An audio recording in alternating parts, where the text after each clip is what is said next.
ជំរាបសួរលោកស្រីនាងកញ្ញាទីមេត្រីជាបន្តទៅនេះសូមអញ្ជើញលោកនាងតាមដានទស្សនាព័ត៌មានកីឡារបស់ទូរទស្សន៍បាយ័នសម្រាប់ព័ត៌មានកីឡាជាតិថ្ងៃនេះគឺស្ដីពីការប្រកួតកីឡាប្រណាំងកង់ឡើងភ្នំនៅឧទ្យានជាតិគិរីរម្យ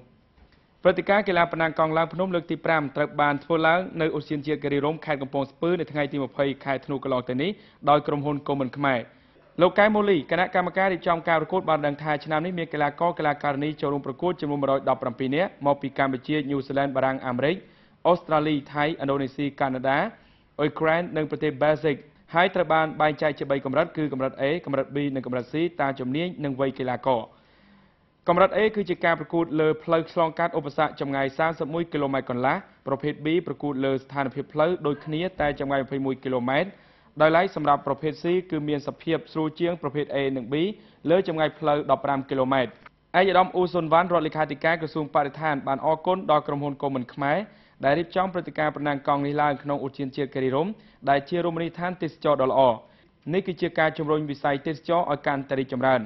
ក្រោយពីការប្រកួតយ៉ាងស្វិតស្វាញនិងអត់ធ្មត់ជំនះនៅឧបសគ្គជាច្រើនកីឡាករសេងមករាជាប់លេខ1កីឡាករអេងលីនលេខ2និងកីឡាករហុងច័ន្ទមករាលេខ3ក្នុងវិញ្ញាសាកីឡាករជំនាញវ័យក្រោម30ឆ្នាំប្រភេទ A1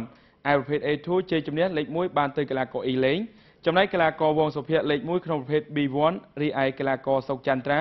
លេខ1ប្រភេទ B2 ខណៈពេលដែលកីឡាករជាពាវឈ្នះនៅក្នុងប្រភេទ B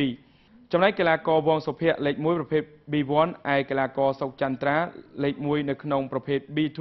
ខណៈពេលដែលកីឡាករជាពាវឈ្នះនៅក្នុងប្រភេទ B3 ដល់ឡែកសម្រាប់ប្រភេទ C1 លេខ1បានទៅកីឡាករមាសពន្លកនិងមុំវីសាដណ្ដើមបានចំណាត់ថ្នាក់លេខ1នៅក្នុងការប្រកួតប្រភេទទម្ងន់ C2